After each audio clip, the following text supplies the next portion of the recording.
So you want to get from A to B and it's a long way to go. So you take a plane and that's not as sustainable as riding a bike. So we made a little something. At the request of our partners, we have developed a hybrid molded guide vane for aircraft turbines. It's made of thermoplastic composites, so carbon fiber reinforced plastics instead of aluminum. This saves weight because thermoplastic composites are lighter.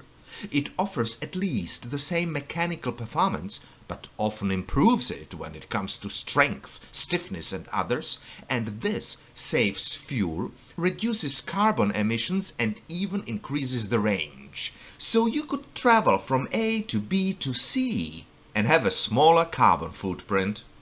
Did we mention it's recyclable?